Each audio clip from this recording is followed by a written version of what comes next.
Gue tuh terlalu sayang sama negara ini. Gue tuh berhutang banyak sama negara ini. Gue bisa seperti ini, pendidikan gue, ini gue. Jadi begitu ini ada miring sedikit, gue merasa harus ngomong.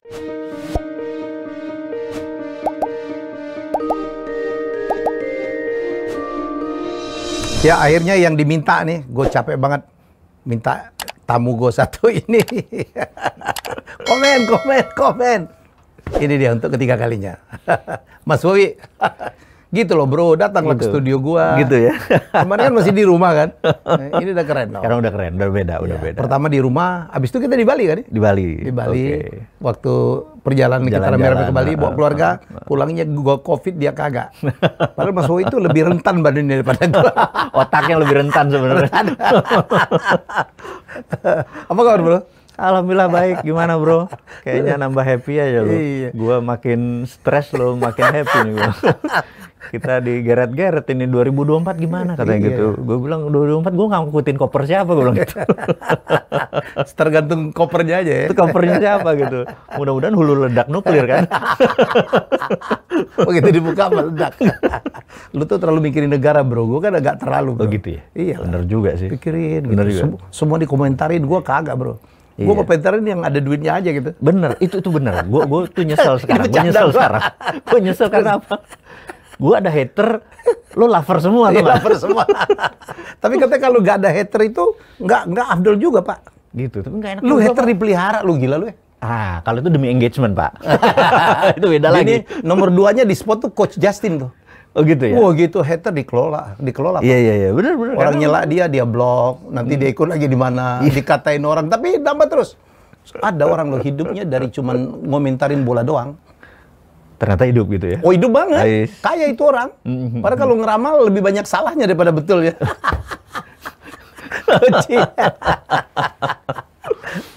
Oke. Gimana? Gimana bro? Kita mulai dari apa? Kita dari Ukraina dulu deh, karena banyak banget.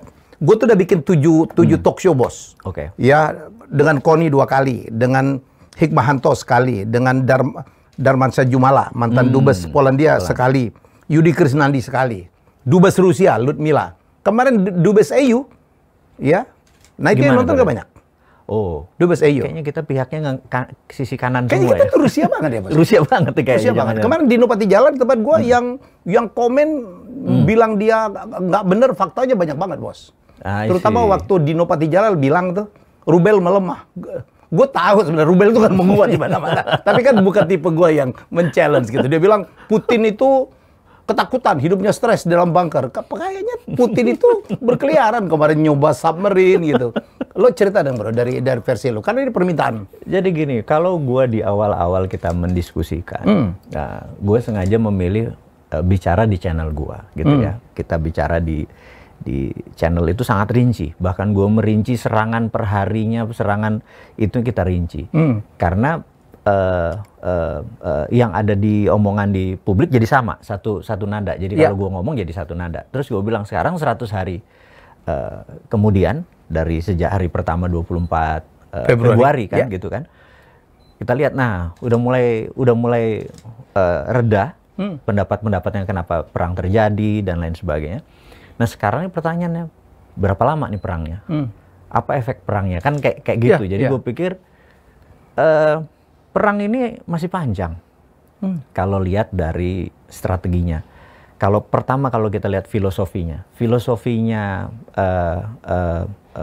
Putin kenapa menyerang itu sebenarnya kalau Newma ini kalau gue jadi dapat mandat nih gitu, mungkin gue model Putin sama tindakannya karena berangkatnya nasionalisme doang. Nasionalisme itu kan protect the nation kan niatnya, protect the nation. Nah dalam 15 tahun terakhir, 15 negara ex-Soviet masuk ke NATO. Nah, dan sudah 3 yang di perbatasan yang join NATO, udah 3. Polandia? Polandia nggak nempel. Oh, kan yang nempel Slovakia yang nempel kan? Slovenia? Ya. Iya, sama Lithuania ya.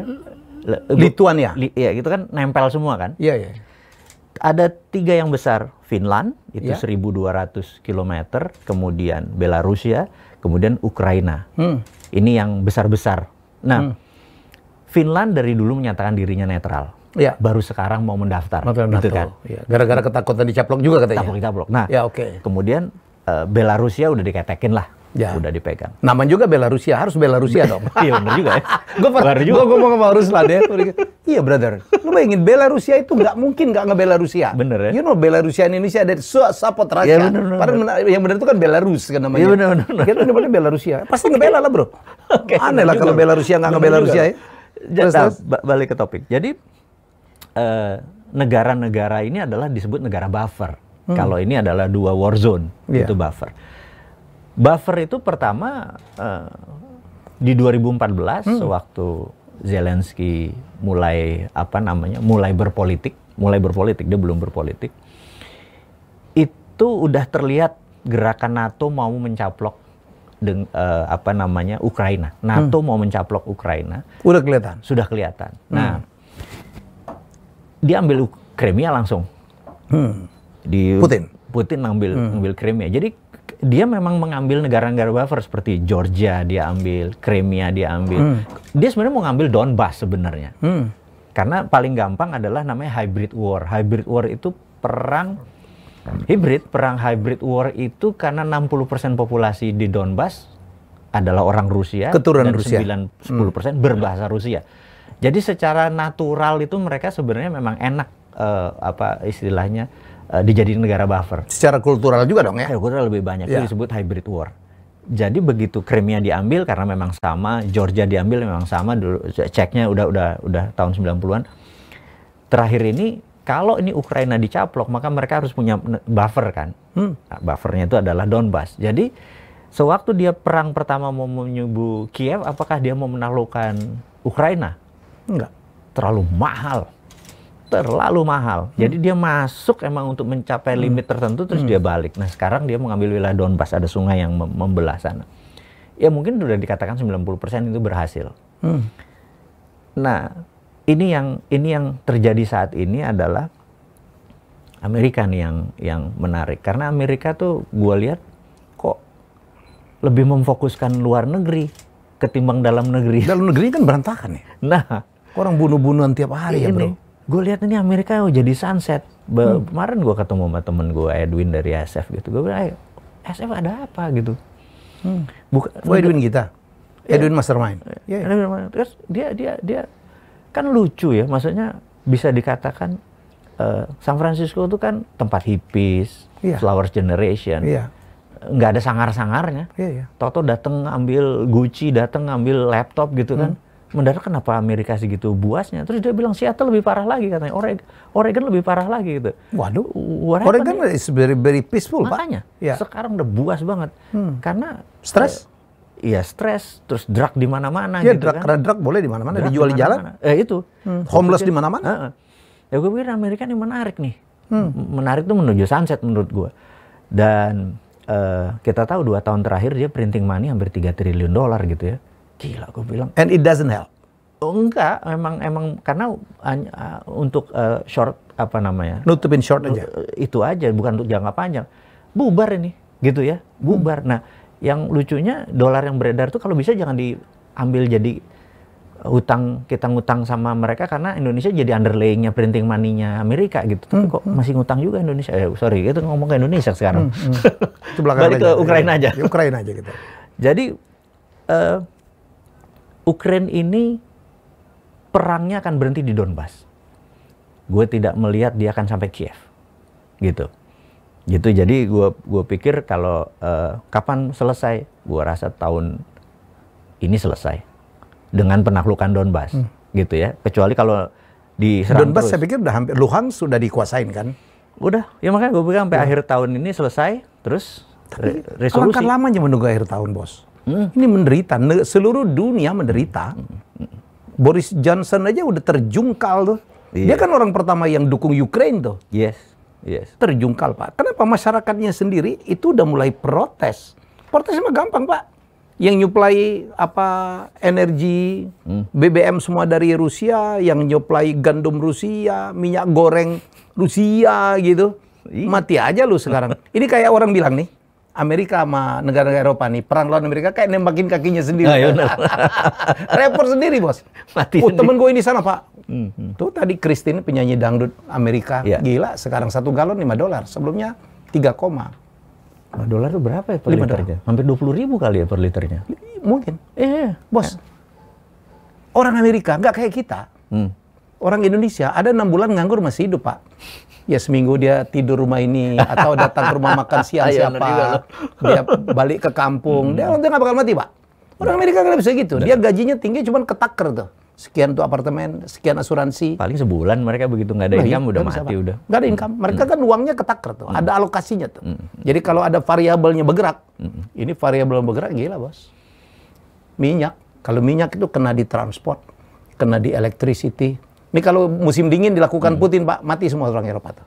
Ini yang dia mau pukul terakhir, gue mau bilang begitu. Adalah yang paling ditakuti adalah begitu musim dingin nanti Oktober mulai, November itu mulai. Nah, di sini mulai tawar-menawar dia terjadi. Ini menarik nih. Jadi kalau kita melihat saat ini ada poros, kita mundur sebentar ya, mundur sebentar tuh. Ini sejarah supaya memahami apa yang terjadi sekarang.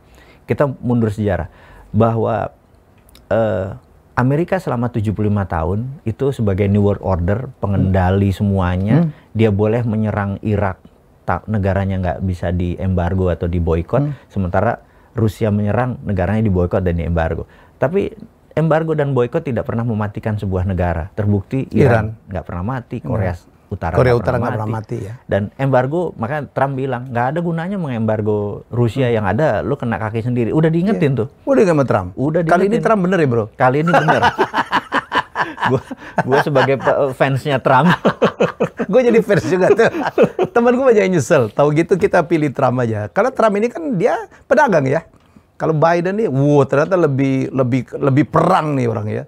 Iya. Nah, balik lagi ke sejarah tadi. Tadi gue apa ya? Gue lompat gue.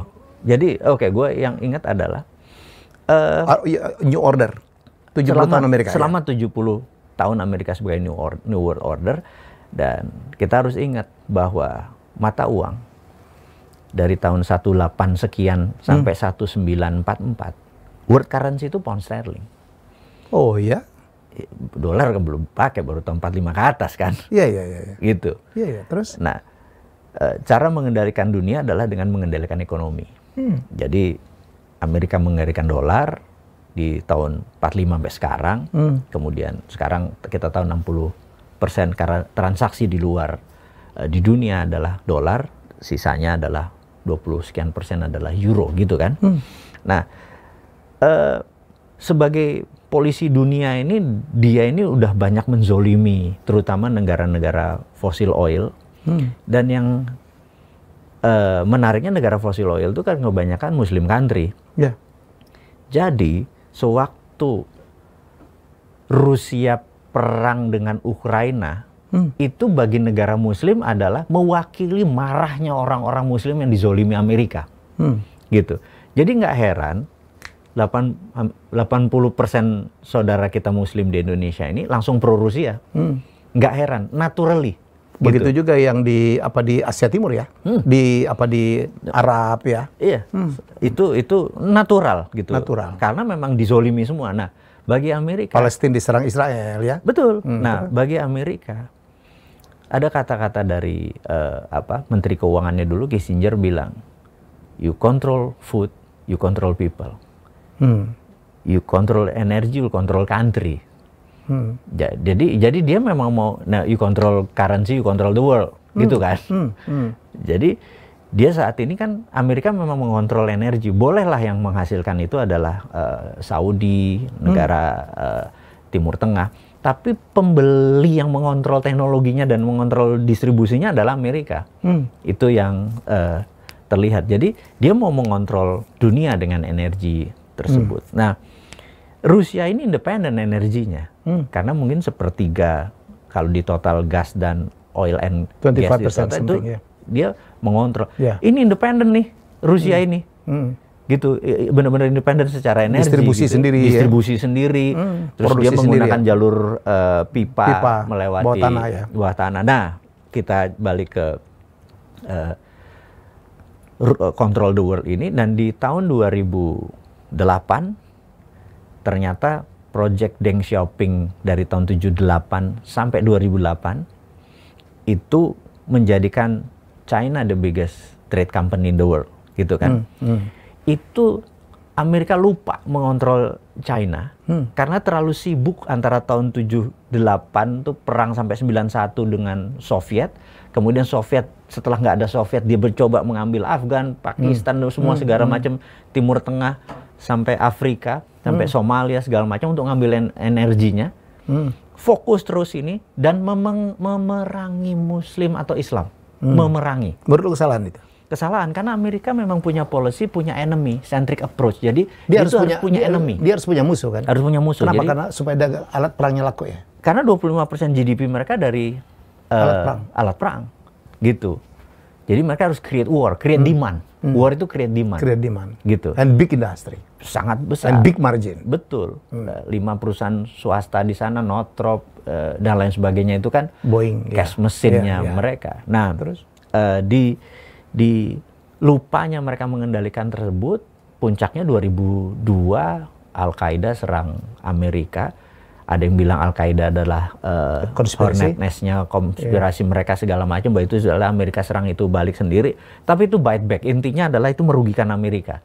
Dan dia realize bahwa ternyata Islam itu bukan enemy-nya. Tadinya dia menciptakan itu sebagai enemy setelah tadinya komunis. Kan dia harus ideologi. Paling gampang perang itu sama ideologi. Ideologi ya. Ideologi komunis. Sebenarnya ideologi yang mau dia perangin adalah ideologi terorisme yang mau dia perangin. Dia kan yang dia buat juga terorisme ini, pemahamannya ini. Ternyata terorisme termasuk ISIS, Al-Qaeda gitu ya. ISIS. Itu kan membawa agama. Nah, agama mendadak membawa orang-orang yang non teroris dan yang ini jadi marah semua. Mendadak dia dibenci jadi oleh 1,2 miliar manusia lah kira-kira. Yang Islam. Nah, dia sadar, kemudian dia mencari musuh. Telat. Karena China, loh kok China sudah segitu besar gitu. 2008 waktu Olimpiade Beijing, itulah deklarasi China yang, loh China sudah di level itu. Dia pikir masih bisa kontrol, tapi begitu Xi Jinping 2013 membuat BRI, Belt Road, One Belt One Road ya. Obornya itu One Belt One Road itu game changing. Nah, karena itu begitu Trump dengan kampanyenya, kita mundur sebentar. Kampanyenya Trump adalah, lu lihat musuhnya ini China nih. Pegawai kita udah di Amerika, udah produk kita semua udah China semua, udah masuk dari sana semua ya. Udah soft power kan masuk ke Amerika. Maka waktu 2016 dia jadi presiden, 2017 itu dia dilantik, dia langsung declare war, tapi trade war. Nah, trade war, kalau teman-teman ingat di tahun 2017 saya buat video, saya bilang trade war is the beginning of military war. Jadi ini semua predicted. Jadi kalau Bosman boleh dikatakan nyeleneh atau prediksinya enggak, tapi ini textbook karena itu di akademi kita udah diajarin. Nah, kita ingetin nih pemerintah Indonesia waktu itu bahwa ini prepare, kita akan ada other war, by all means ada other wars, bisa setelah ada military war. Nah, sorry. Tapi ada, kita lupa ternyata ada biological war, ada weather climate war, terus military war beneran terjadi. Nah, sekarang ini bernegara sudah bukan dalam keadaan normal condition. Jadi efek daripada Ukraine war itu adalah bagian dari military war, dan di Ukraine itu ada 30 negara yang fight. Itu bukan hanya Ukraina lawan Rusia, tapi 30 negara ini sebagai missionaries atau private army. Itu Kanada ngirim, Inggris ngirim, banyak ngirim. Dan ini sebenarnya sudah dikategorikan war. Sudah bisa cuman dalam skala kecil. Dalam skala kecil, belum country-nya jadi declare. Jadi seperti Perang Dunia Pertama 1914, setahun pertama yang perang cuman Hungary, Austria-Hungaria masih. Begitu 1917 3 kapal niaga ditembak sama U-boatnya Jerman, Amerika masuk. Gitu kan, jadi world war. Ini banyak yang menganalisa adalah kalau ini nggak kelar di 2022, ada, ini analisa dan boleh menganggap sebagai konspirasi teori. Karena dolar itu sudah overvalue di di print tidak berdasarkan project yang sama dan di print tidak berdasarkan underlying gold. Lebih baik Great Reset aja sekalian. Great Reset. Oh, Great Reset. Great Reset itu Control Alt-Del. Ceng. Control Alt-Del. Big War aja sekalian. Gitu. Hancur Pak dunia, Pak. Emang begitu cara mengenolkan. Gitu. Ada korban. Jadi nuclear war akan di-declare. Bisa iya. Bukannya gitu. hancur seluruh dunia kalau nuclear war? Enggak juga. Iya, cuman satu, abis itu ya kayak Hiroshima, langsung shake hand Hiroshima lagi. kan masih bom atom, Bos. Bukan bom nuklir. Makanya, begitu Ukraina disikat jeger gini, tinggal Amerika mau Saya ngeri balas. loh. Itu ngeri sekali. Ini Putin yang ngomong, lu coba nyerang gua nih, ya. In a second, Ukraina akan habis. Itu. Nah, itu bukan jadi bullshit. Nah, makanya kita kalau kita bernegara nih, kita ada banyak war. Dan gue ngelihat sense of crisis di Indonesia ini nggak ada. Masyarakatnya nggak ada sense of crisis. Pejabatnya nggak ada sense of crisis. Politiciannya nggak ada sense of crisis. Masih berpikir tenang-tenang aja 2024 akan begini. Gue kampanye mau jadi sesuatu, gue bilang konsep nggak ada. Mau kemana lo bawa negara? Jadi nation interest nggak jelas. Sense of crisis of the country nggak jelas. Gue nih gelisah gitu. Gue nih gelisah adalah calon presidennya itu aja. Kok nggak ada konvensi sih? Ini sorry ini nanti balik ke Ukraina. Gue juga nih bro. Gitu. Saya ngomongnya, saya sebelum Najwa ngomong tuh, saya didatangin dari seorang, jangan-jangan orang ini akan gue undang tuh. Dia bilang, Mas Helmi, you kan netral, you harus mikirin ini. Masa iya sih hak 200 juta penduduk ini tersandra oleh pilihan partai yang belum tentu pilihan terbaik rakyat tuh. Kan kalau Amerika kan konvensi kan. Konvensi. Jadi siapa yang mewakili Demokrat sama Republik baru dari daerah konvensi terus terakhir 15. Terus diduel konsepnya. Orang tahu konsepnya. Orang tahu konsepnya kayak apa. Gue nggak satu partai pun punya konvensi. Anggaplah setiap partai punya calonnya. Misalnya PDIP dengan puannya. Ya udah konvensi untuk wakil presiden deh. Gitu ya. Konvensi untuk wakil presidennya gitu. Terus Demokrat sudah punya AHY. Adain konvensinya. Kalau ada gue pengen maju, gue pengen challenge, tau nggak? Iya, tiap kali gue nanya challenge. Itu, anak-anak nanya, Mardi gue ada di mana ya? Nah, gini, gue secara pribadi nggak ada kepengenan untuk menjadi jabatan politik karena seperti gue pernah bilang, gue tuh nggak humble. Gitu ya, cara gue berpikir tuh nggak humble. Gue tuh think big, global gitu ya, nggak humble. Dan nggak cocok untuk presiden? Nggak cocok lah, presiden tuh harus... Lo jarang belusukan juga bro? Nggak cocok, gue nggak bisa. Makanya gue masuk ke gorong-gorong nggak cukup gitu kan. Ya. Dulu pernah asam urat, udah nggak bisa udah nggak bisa nekuk dengkul gue gitu kan. Nggak cocok gitu.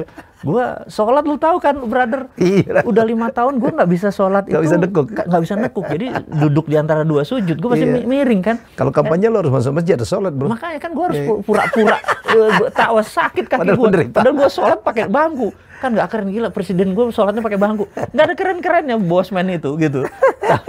Tapi gue punya, menurut gue mau challenge. Jadi challenge itu bukan hal yang negatif, bukan gue mengkritik.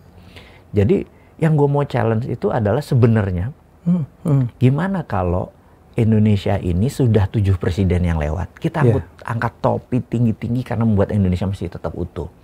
Tapi ada pertanyaan nih gini. Indonesia merdeka tahun 45. China, Tiongkok merdeka tahun 49. Kita tuh 4 years older dari Tiongkok. Tapi GDP Tiongkok 15.800 per kapita, kita baru 4.300. Dan dia naik itu ide sudden juga ya? Cepat sekali dalam 30 bertahun-tahun kita leading ya? Leading kita, 30 tahun. Nah, Singapura merdeka tahun 65, sekarang GDP-nya $60.000. Itu berapa kali? 12 kali better than Indonesia. Malaysia lagi. Malaysia di atas kita. Korea Selatan dia, semua tuh younger than us. Jadi pertanyaannya adalah ada apa lo gua kasih selama 7 presiden, ekonominya gua kasih trust, kok masih buat segini? Padahal di awalnya kita ngelit ya. Semua lead. Zaman Bung Karno kita ngelit. Tahun 55. Iyalah. Waktu dia di kota Bandung bukan Jakarta. Iya, Asia Afrika. Konferensi Asia Afrika, siapa yang datang? Semua hampir. Semua pendiri bangsa seperti Zulfikar Ali Bhutto, Tito, Castro, semua datang ya. Ya, bayangin kan kita berarti direspek kan oleh para ini. Nah, sekarang kita mau question, terus gue jujur aja, yang ada di etalase politik sekarang akan membawa 4.300 ke 10.000 kah GDP per kapitanya? Mana konsep lu? Nggak ada satupun. Yang ada hanya gue nggak lihat sih konsepnya. Jadi gue mau karena nggak ada konsepnya, atau mungkin dia belum ungkap, belum keluarin. Kan ya, masih ada yang malu-malu juga kan nyalonnya. Iya. Kan sekarang lagi berebut perahu dulu, Pak. Jadi menurut gua threshold 20% itu, saya bilang udahlah, mau Ganjar kek, mau Ridwan Kamil kek, mau Anies Baswedan kek, belum tentu dapat, bro. Setuju. Karena mereka nggak punya partai itu. Nah, daripada lagi nunggu nggak punya partai, yuk kita duel di sebuah konvensi. Bener nggak? Iya. Duel di sebuah konvensi. Nah, yang gue berharap adalah gue mau muncul, tetapi bukan untuk gue jadi, tapi gue mau konsep gue challenge saja. Di challenge yang akhirnya mereka ambil, karena mereka lebih layak. Lo apa ini lo? Konsep lo apa, bro? Semua orang udah tahu kalau New Mind itu konsepnya udah tahu. Iya, Pak. Money printing.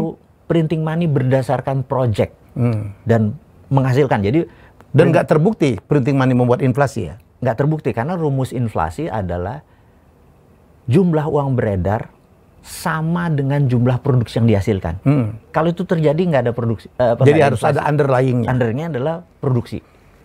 Nah, produksi itu ya kita describe sendiri aja, gitu ya. Nomor 2 apa? Misalnya kita ada buku Alan Bollard menarik, namanya The Economic Egg War. Jadi sebelum Perang Dunia Kedua berakhir di tahun 45, di tahun 39, 40, 41, John Maynard Keynes tuh dipanggil sama Churchill. Tolong gua buatin budget berapa untuk gua menangin perang. Dirinci selama setahun, benangnya perlu sekian, besinya perlu sekian, kancingnya perlu sekian, bajunya perlu sekian, dirinci. Itulah diproduksi berdasarkan kebutuhan. Itu nggak ada inflasi, gitu kan? Nggak ada uang nganggur. Nggak ada uang nganggur karena diciptakan. Nah, ini juga sama. Jadi kita printing money berbasis project. Nah, project itu di mana? Ya kita buat aja 30 KEK, kawasan ekonomi khusus, memproduksi apapun, nah di situ printing money-nya.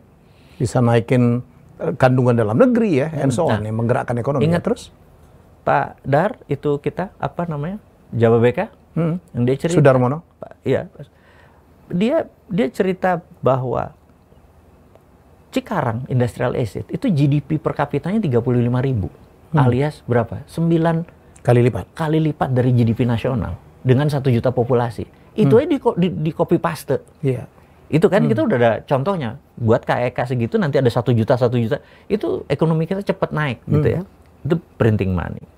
Yang kedua pasti gua akan menantang UNCLOS di perbatasan laut kita bahwa masuk zona ekonomi eksklusif, Selat Malaka gua akan kontrol.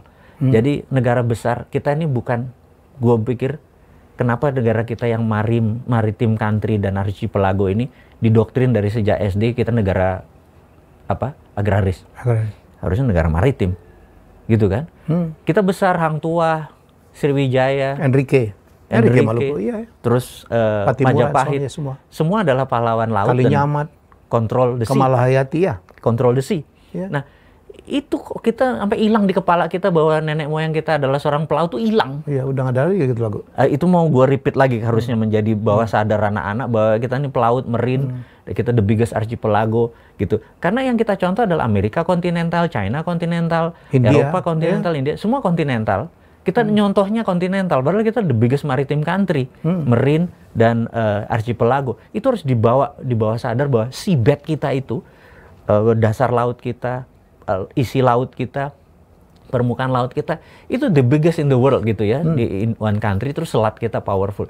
Pasti kita akan mengontrol selat, mengontrol laut, kita pajakin mereka semua. Itu prinsip-prinsip yang kita akan bawa. Yang jelas ada lagi, saudara kita yang namanya tentara itu udah 1 juta orang, polisi itu udah 1 juta orang. Itu mereka tidak punya voting right, mereka nggak boleh milih. Tapi tidak ada wakil mereka di parlemen. Itu kasihan. Gua akan bawa masuk mereka balik ke parlemen. Karena mereka menjadi pagar yang tahu bela negara. Sehingga peraturan, kebijakan, undang-undang yang dibuat, itu ada orang-orang yang mengerti Pernah di Lemhanas, pernah ikut Sesko, pernah ikut ini gitu loh. Sekarang ini bagi gua 2 juta saudara kita yang polisi sementara ini nggak ada voting right. Itu gila, bernegara nggak punya wakilnya di parlemen. Kita bentuklah balik lagi. Ada fraksi TNI Polri balik lagi. Fraksi ABRI dulu. Fraksi ABRI. Nah ini harus ada. Nah kemudian karena printing money, gue nggak mau Bank Indonesia ini independen lagi. Gue mau tutup Bank Indonesia, tapi bukan tutup arti negatif. Kita jadikan dia dirjen moneter. Karena secara undang-undang, presiden kan dibantu para menteri. Ya. Nah, menterinya ini harus lincah bergeraknya waktu mau printing money. Ya udah, Bank Indonesia jadi dirjen moneter aja, gitu kan. Jadi semua di bawah payung yang pohon yang bagus, gitu. Nah, hal-hal seperti begini yang kita mau challenge ke pejabat sekarang. Terus kita juga pasti lo tahu gua BUMN di bawah kementerian tuh gua nggak setuju sekali. BUMN oke, tapi bukan di bawah menteri BUMN. Lo datang ke Cina ada BUMN, ada menteri BUMN nggak di sana?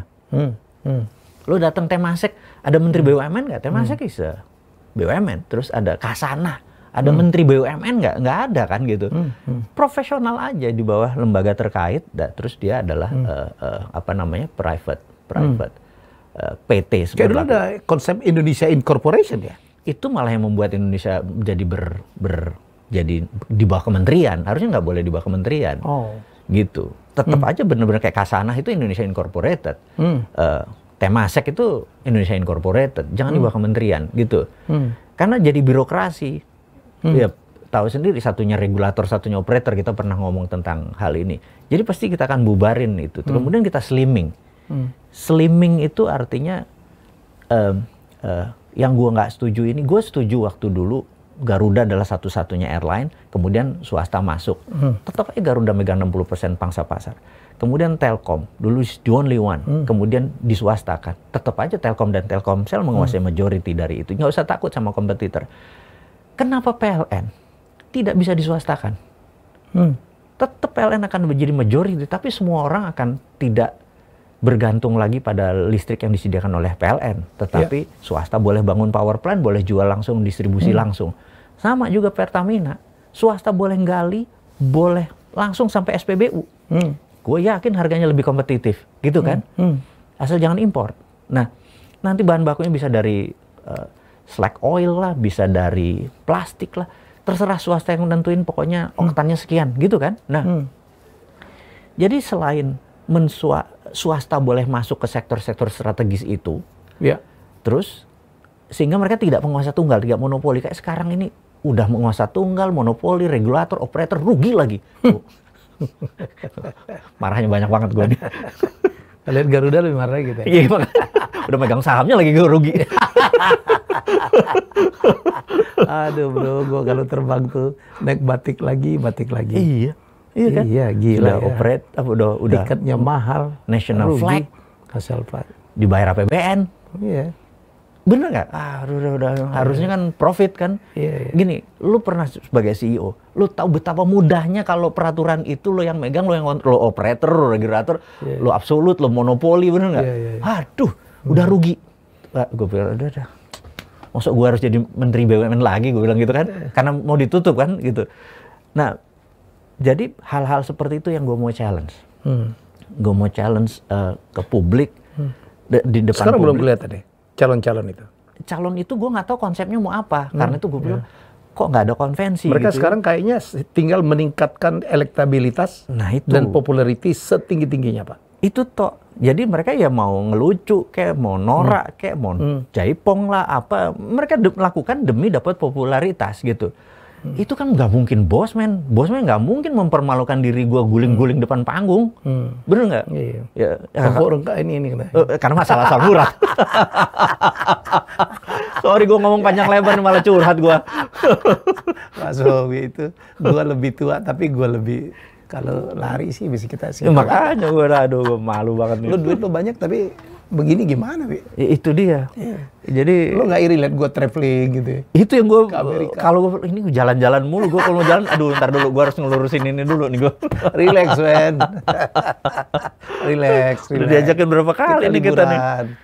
Liburan. Kita harus jalan-jalan. Kita ada kepala 5, bos. Makanya nikmatin hidup. Gue dari si Habib saat itu, dia bilang kain kafan itu nggak ada sakunya. Iya bener juga. Iya, nikmatin lah. Lo mau ngumpul duit seberapa banyak sih lo? Nggak ada. Iya. Poinnya bukan duit saat ini. Poinnya bukan duit.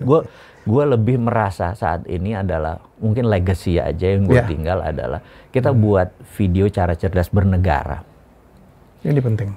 Ini sudah 800 video. Gue janji itu adalah 1000 video. Setelah selesai video berikutnya, ini ada seri berikutnya adalah mencari. Ini udah ditayangin? Sudah ditayangin. Maksudnya 1000 video ini ya YouTube maksud gue. YouTube video. Jadi baru 800, jadi 200 lagi. Tahun ini diharapkan selesai 1000. Ke depan akan berubah mencari sila kelima. Jadi gue merasa sila kelima tuh hilang. Jadi sekarang nih cara cerdas bernegara, 1000 video cara cerdas bernegara. Gue kasih contoh bagaimana Botswana yang lo pikir itu di tengah Afrika yang landlocked udah kayak itu, tapi kok GDP-nya bisa 8.000 ya, gimana caranya? Indonesia kok nggak bisa, ada apa gitu ya? Kita kasih lihat Botswana. Gue kasih ingat ada 4 negara di Pasifik Selatan yang akan merdeka. Kan kaget-kaget. Gue kadang-kadang orang-orang Lemanas bilang, ini Bosman tahu dari mana ini akan merdeka? Kita harus ceritain satu-satu. Gue pikir, ini kok bernegara foreign policy kita kok bingung banget gue sama ini wilayahnya Mas Tanto. Iya. Ini ya kalau nggak dia omongin juga kita nggak tahu bahwa Bougainville itu dulu adalah wilayah Papua Nugini. Tahun 45 dikasih ke Australia, tahun 70 lupa, 73, 75 atau berapa di merdeka Papua Nugini. Nah, Bougainville negara kepulauan yang keikut. Sementara secara kultur secara ini nggak pernah masuk. Papua Nugini pun kelepas sama Bougainville ini juga nggak apa-apa. Ini dia sudah mau merdeka dan kemarin referendum 2019 sudah dimenangkan ingin merdeka. Mungkin tahun 2025 mereka independen beneran. Dan alhamdulillahnya the biggest seaport di sana Tiongkok sudah buat, itu gue bilang alhamdulillahnya. Jadi kok kita lalai, itu tetangga kita, itu bordernya kita. Ini kalau gue Putin nih, gue sikat duluan itu supaya jadi bordernya kita. Tapi kan ya tahu pejabat kita kan lebih penting populer 2024 daripada ngambil Crimea gitu kan. Gue kan agresif banget dan gue pikir, kok pejabat yang nanti nggak ada yang seagresif gue. Gue bukan mau jadi atau gue mau mengingat lu seagresif gue dong. Lu tuh udah populer, lu powerful, lu punya anggaran daerah, lu kan gubernur, lu bisa jualan pakai anggaran daerah. Gue kan nggak punya anggaran daerah bro. Gue kalau jualan sendiri, gue nggak bisa bangun jembatan, gue nggak bisa bangun ini, terus gue dipotret-potret prestasi gue. Gue juga kalau punya 60 triliun anggaran, gue juga bisa pameran begituan mah, bener nggak? Apalagi punya 80 ya. Apalagi punya 80 gitu. Kita pakai anggaran pribadi itu juga ya gitu. Nah, maksud gue, lu punya anggaran itu, lu punya segalanya, ya udah gue kasih ide. Once lo jadi, ingat nih, negara-negara ini bisa jadi kakinya kita di selatan Pasifik, negara-negara Pasifik Selatan. Kok gue kalau ngomong begini, pada nggak ngeh ya. Segitu rendahnya pemahaman foreign policy kita. Yang ini harus ada wake up call. Gue lihat ini nggak ada. Kita mau start dari mana ya bro? Waduh, kalau cerita start dari mana yang saat ini adalah udah deh. Karena jalur politik saat ini dipenuhi oleh kepentingan mereka berkuasa lagi. Maka ya udah, gue pakai jalur swasta saja. Ini alhamdulillah lu undang gue di sini, gue bisa curhat gitu ya. Lu ngomong gimana ngomong Ukraina, gue bilang enggak lah, mendingan ngomong begini. Nah, kita ngomong aja lewat gini kesadaran. Gue tahu ada orang yang nggak suka dengan prinsip-prinsip apa yang gue bawa, dan teman-teman Newmind sekarang udah banyak nih. Gita aja bisa dibilang oke, printing money gue setuju. Yang tadinya dia berdebat, gue berdebat sama dia panjang banget sama Gita. Ini gue bisa akhirnya dia bilang gue sukanya karena open mind, karena dia itu, kita bicara brother Gita ini, dia tuh ingin buat House of Wisdom. Ya. Dia mau buat Baitul Hikmah. Baitul Hikmah yang kayak di Baghdad. Kayak di Baghdad tuh. Harun al-Rashid. Ya. Seperti itu dia mau buat. Nah, itu kan tidak berdasarkan agama, tidak berdasarkan suku, tidak berdasarkan apapun. Pokoknya ilmu yang kemaslahatan buat disimpan situ. Itu taruh sana dan kita debatkan kalau itu masih belum sefaham gitu kan.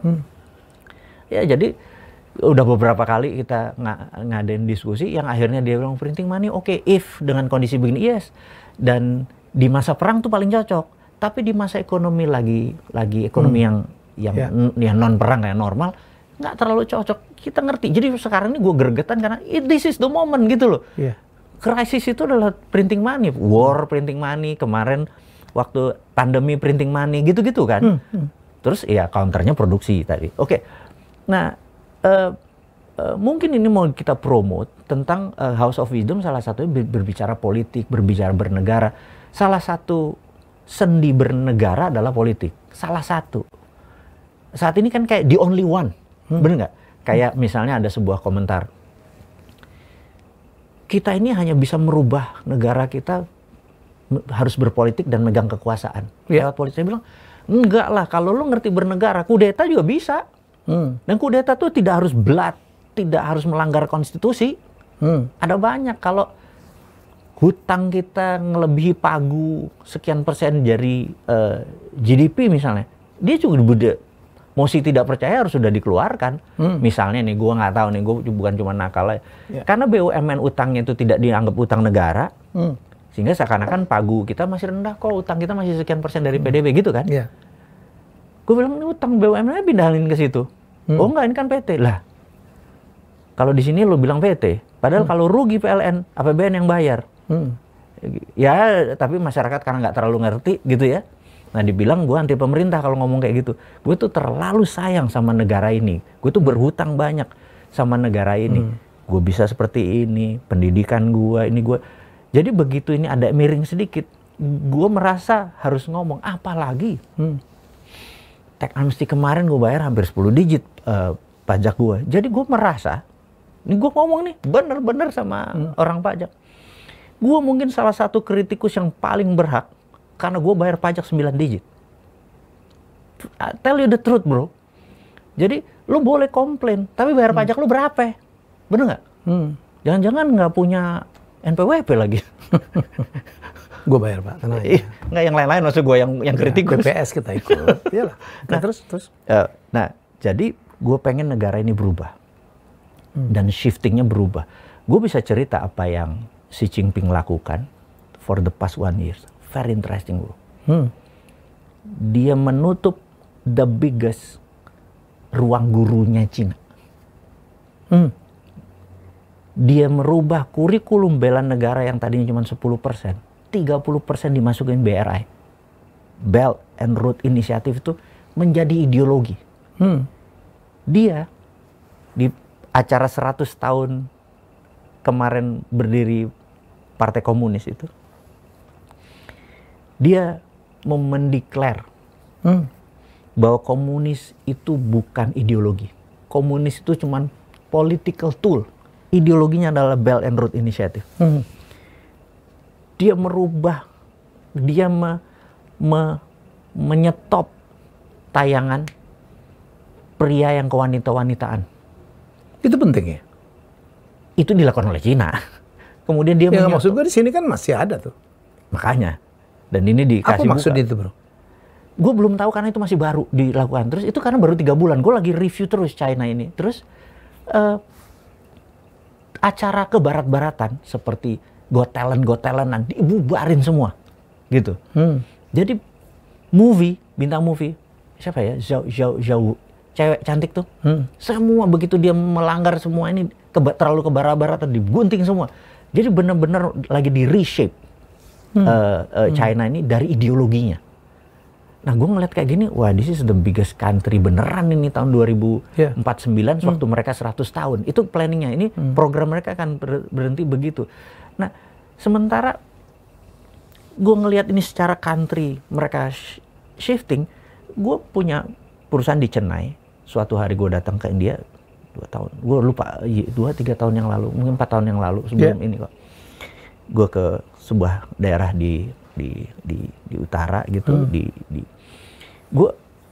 gue kan keluar hotel, lu tau lah, hotel di India kayak apa ya, Madras ya, iya kan, terus ada anak jualan souvenir, dia bilang, sir, you want to buy me the souvenir? Gue bilang, no, I don't need that gitu. Dia ikut gue, 30 menit dia tempel, gue bilang, ini anak. Terus bilang, how much is it? 10 rupiah gitu ya. Tahu loh, 10 rupiah berapa sih paling? 20 ribu. Gue lupa ini number saya, gue ingat rupiahnya aja. Gue bilang, terus oke, gue nggak butuh, gue jalan gitu. Lama-lama gue bilang, ngeyel nih anak gitu. Gue bilang, this for you, 10 rupiah. Terus dia kasih, gitu. Dia bilang, no, just for you. Gitu kan, gue suruh dia pergi kan. Dia bilang, hey, what is it, sir? Dia bilang gitu. Do you think I'm a baker? I'm a souvenir seller. Kata-kata do you think I'm a baker? Gue bilang, gila nih anak. Itu pride ya. Itu pride bang. Gue bilang, oke. Gue bilang, oke, gue beli. Akhirnya gue bilang, that's an attitude. Gitu kan, bagi gue. That's gitu. attitude, ya. That's character ya. Iya. Terus, nah besoknya kita jalan-jalan naik bus. Busnya bannya pecah. Panas, lo tau sendiri. Dia panas. Terus ada tea seller, jualan teh, es teh. Beli tuh satu bus 30 orang. Beli, kita tanya, berapa? 150 rupiah. Oke. Gue bayar 200. Keep the change. Dia balikin. Sir, this is your money. I'm not a beggar. I'm a tea seller. Gue bilang, dalam 2 hari ada orang bilang, I'm not a beggar. Gue bukan pengemis. Gue bilang, kampret nih India nih, gue pikir. Bener gak? That's an attitude, bro. Jadi ada negara India, gue bilang, ini negara bentar lagi kalau begini. Dulu kita underestimate ya. Iya. Gade nih negara. That's an attitude. Terus China melakukan semua. That's an attitude. Tapi dengan cara gitu. Kita nengok Indonesia. Are we ready untuk menjadi the number 1 country in the world? Number 4 katanya. Number 1. Kita maunya kan jadi number 1. Bener nggak? Kalau di Miramar film kembaran gue itu Top Gun. Ada satu kalimat kalau lo the best fighter di Top Gun. Maverick itu. Di Top Gun cuma ada there's no point for second place. Nggak ada nilai. Jadi nomor 2 tuh nggak ada nilai. Karena yang dikenal cuma nomor 1. No runner up. No runner up. There's no point. Jadi gua buat Indonesia tuh nggak mau jadi nomor 2, nomor 3, nomor 4, nomor 5. Nggak ada bangganya gua. Gitu. Lu pernah ingat nggak juara Olimpiade tahun 88 nomor 2-nya siapa ya? Nggak ada yang inget, bos. Muhammad Ali medali emas tahun 60 ngalahin siapa nggak tahu. Nggak ada yang tahu nomor 2-nya. Ya itu. Menjadi there's no point for second place. Itu an attitude. Jadi Indonesia number 1 harusnya. Gue lihat ini attitude sementara pejabat. Kita secara attitude mundur ya. Is it? Gitu kan pertanyaan kita. Mundur. Pemimpin kita nih yang calon 2024, gue challenge. Kalau lu mau jadi, wahai saudaraku Mas Anies, your attitude begini ya. Mas Ganjar, kalau lu jadi begini attitude lu ya. Pak Prabowo begini attitude lu ya. Itu gue cuman mau ngingetin. Wake up call. Lu boleh sebel sama gue dengan cara gue ngingetin. Tapi for your own best, for the best for the country, gue pikir gue harus bunyi nih. Gitu. Gue harus bunyi. Nah salah satunya gue merasa, oke, lo bawa deh misi gue. Oke, balik ke yang the attitude yang Mas Woi lihat di India, di China. How they teach that ya? Bagaimana mereka mengajarkan itu? Bener bro. Itu yang perlu kita tahu, Pak. How can we teach hunger? Cara mendidik rasa lapar. Ya, mendidik attitude seperti gitu. Attitude seperti gitu gue jadi ingat pas lo ngomong begini. MacArthur pernah bilang, untuk menang perang itu ada 2. Good strategy and good attitude. Dan begitu lo pilih salah satu, tinggalin strategi, pilih yang attitude. Nah, itulah brother akhirnya gue pikir nih ya, kenapa gue pikir, aduh kontribusi apa gue kepada negara gue. Akhirnya gue buat Bala Muda. Bala Muda itu anak 14 tahun sampai 20 tahun. Gue didik, 300 orang gue didik 4 hari dalam akademi militer, bela negara, masuk pelajaran tentang bernegara, terus potensi dirinya. Tujuan gue, sebisa mungkin gue kasih anak-anak itu memahami tentang nation, tentang attitude. Bagi gue adalah segalanya. Sekarang baru angkatan ketiga. Tapi itu kan kecil. Maksud gue berharap ini bisa masif. Jadi, sekali lagi, kalau Newmind dapat mandat, mungkin SMA nyampe kelas 2. Supaya 1 tahun wajib militer. Itu penting. Demi create attitude. Kita lihat di jalan, bangsa kita mundur loh. Secara apa. Dulu kan kita diajarin, apa ya, attitude dulu pelajaran kita tuh tata. Budi pekerti. Budi pekerti. Lu lihat di jalan. Nggak sopan, nggak mau antri. Salah dikit, polisi dilawan. Dimaki-maki. Guru dilawan sekarang. Guru dilawan. Ibu-ibu kadang lepas. Jadi, aduh, menurut saya sih apa loh yang terjadi terhadap bangsa kita. Dulu kan kita kan sopan santun. Wah, dulu mah kita gila. Kita respect sama dulu orang respect yang dan orang tua. Sama orang tua dan lain sebagainya. Sekarang enggak loh. Orang tua ditoyor-toyor loh. Attitude seperti masuk pintu cewek duluan. Orang tua dibukain duluan masuk. Itu kan gue bilang dengan Daddy waktu gue baru pulang ya. Daddy, waktu gue pulang dari Amerika, gue shock. Kita di Amerika nih, bukan kita ngebanggain orang nih, tapi we have to learn. Kalau kita di mall, di kantor, kalau kita pegang pintu di belakang orang, kita tahan dong. Dan semua yang lewat, thank you. Lu coba itu di Indonesia. Thank you yang nggak dapat. Nggak dapat. Dia biasanya ngelihat juga kagak. Dulu gua pernah lepas ada yang kejedot. Jadi saya bilang sih, kita harus banyak hal. Nah ini kita mau start dari mana, Mas Uli?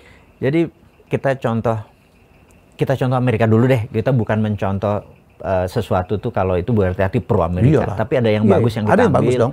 Jadi Amerika itu demi ini gue ngomong vulgar aja lah biar pada keperawanan itu makin rendah, anak-anak lepas keperawannannya makin turun terjadi di Amerika gitu ya.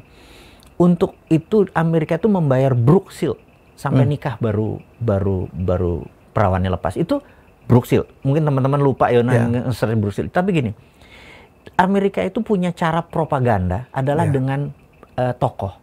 Kemudian Michael Jordan itu dibayar untuk tidak alkohol dan merokok. Dan Amerika dijadikan tokoh menjadi wanna be like Mike. Menjadi idol. Jadi di-create. Nah, kemudian setelah itu Kobe Bryant menjadi the next idol. The next idol. Itu di-create. Nah, kita saat ini perlu meng-create role model yang anak umur 10 sampai 20 tahun role modelnya siapa? Dan harus disosialisasikan dengan media yang ditonton oleh anak-anak. Betul. Itu ini melalui film ya kan? Betul. Itu seperti soft sellingnya, soft programnya itu ada. Nah, saat ini kita kekurangan role model. Anak yang di bawah 10 tahun role modelnya siapa? Lo dulu miara Joshua untuk role model di usia segini. Lo piara, gue tahu lo punya prestasi banyak untuk menjadi role model. Saat ini maksudnya kita adalah mosok kita lagi yang turun, bener nggak? Kita cuma bisa ngingetin lah. Di belakang kita ngingetin mencontoh ini. Nah, role model saat ini nggak ada. Karena government-nya terlalu politik. Ya kan, IPOLEK, Sosbud, Hankam, ideologi politik, ekonomi, sosial, budaya, pertahanan, keamanan. Politiknya itu 80%, bro. Sisanya pencitraan. Ekonomi nggak diurus, sosial nggak diurus, budaya nggak diurus. Masalah sosial, kita ini di semua city itu tidak workable city. Berarti pejabatnya nggak peduli. Bener nggak? Padahal orang jalan lebih banyak daripada yang naik sepeda, naik mobil. Gitu. Itu contoh-contoh aja. Care-nya kita sebagai pejabat, nih gue kritik ya mudah-mudahan pada ingat, bukan jadi sebelah sama gue gitu ya. Jangan orangnya yang di ini, tapi kata-katanya kita mau ngingetin. Nah, jadi saran gue nih, kita harus menciptakan role model di semua lini. Role model. Gue kemarin wawancarin Gus Muafik, bro. Gus Muafik, gue kaget, bro. Seorang Kiai NU gitu. Gue datengin dia ke rumahnya di Sleman gitu. Menarik, bos. Dia ngomong tentang persis yang kita ngomongin tuh. Bagaimana dulu Amerika. Kan gue cerita dulu, gue dapat ceritain Pak Isadi. Bagaimana Amerika itu negara yang rasis dulu, diskriminatif. Orang hitam orang putih nggak boleh satu pintu. Betul. Toiletnya dipisah. Tiba-tiba Pak, semuanya bicara nasionalisme. Dari mana? Kata Pak Isadi, Kennedy manggil anak-anak muda, termasuk Steven Spielberg. Lu kalau bikin film harus ada bendera Amerikanya. That's good. In any movie you saw it. Dalam film yang nggak pantas ada benderanya Pak. Jadi menanamkan nasionalisme. Sekarang menurut saya sih peluangnya harus di situ. Anak-anak nonton apa sekarang? Nonton series ya, di Netflix, dimanapun, di WeTV. Campaign itu, message itu harus kita sampaikan. Gue baru inget nih, gue ingat waktu masih aktif di Kementerian Pertahanan. Masih, sekarang udah nggak lagi. Kita ada satu sesi gimana menanamkan nasionalisme ke anak-anak. Terus salah satu senior kita nih menontonkan video, very interesting video itu, cerita tentang anak-anak. Masih kan mereka anak China tuh satu keluarga, satu anak kan. Sehingga waktu orang tuanya kerja, mereka ada kayak tetap tempat penitipan anak, negara yang kelompok. Jadi mereka makan habis kegiatan mereka makan siang, kemudian take a nap. Take a nap tuh ya tidur antara jam 1:30 sampai jam 1:30 lah, mereka tidur semua. Baru tidur 10 menit atau dinyanyikan lagu kebangsaannya Tiongkok. Jek gitu, anak-anak berdiri loh. Lagi ngantuk gitu, gini-gini ngantuk gitu tidur. Berdiri. Jadi udah begitu mereka selesai tidur lagi. Nah, terus ada satu sesi di mana kan di sana ada flat apartemen kondo-kondo yang rumah murah itu kan. Di sini ada lapangan olahraga. Terus dipasang speaker. Begitu mereka asik-asik main jam 5 sore, speaker lagu kebangsaan Cina 9. Dek. itu mereka lagi ngambil bola, berdiri sikap sempurna. Dimanapun berdiri sikap sempurna selama 1,5 menit sampai lagu itu selesai. Itu udah masuk. Jadi untuk menyatukan 1,4 miliar penduduk Cina, didoktrin kayak gitu. Kita lagu Indonesia Raya udah begini-begini. Hafal juga enggak stansa ketiga, stansa keduanya. Banyak hal yang menurut kita, waduh, kok 7 presiden ini ada apa masalah 2, 3, 4, terutama yang habis reformasi nih 22 tahun yang lalu sampai sekarang 4 presiden kan. Kebangsaannya kayaknya ada masalah nih. PMP, pendidikan moral Pancasila segala macamnya tuh tidak walk the talk nih. Yang dikatakannya tidak dilakukan gitu kan. Nah, kita mau challenge tentang reformasi. Jadi kita men-challenge orde baru, kita men-challenge orde baru, kita men-challenge orde reformasi bahwa new mind ini mau men-challenge lu semua. Gue kasih lu kepercayaan 22 tahun, lu tidak juga bikin GDP kita naik sampai kayak Indonesia lain gitu ya. Ini contoh-contoh terus pendidikan, attitude, terus ekonomi. Boleh dong gue challenge ini semua. Masa masih begitu lagi sampai 2024, 2034 gitu. Nah, mungkin kita orang gila, tapi at least gue jangan sampai cucu cicit gue bilang, yang dulu lu kan tahu banyak, kenapa lu nggak ngomong sih? Lu takut di ini. Gue nggak bilang, I done my job, gitu kan. Jadi gue pride nih sekarang nih. Kalau ada apa-apa, I done my job. Apapun kewajiban gue udah ngomongin. Dan gue kasih solusi, gue nggak sekedar mengkritik. Gue kasih solusi macam-macam. Walaupun solusinya nyeleneh gitu ya. Gue nggak ingin terkenal, bos. Istilahnya kalau kita nyari jeneng atau nyari nama, nggak penting. Kita nyari jenang, bos. Nyari duit, bos. Mendingan dapat jenang, bos. Gitu kan. Jenang itu konsekuensi. Konsekuensi, oke. Dibalik juga bisa.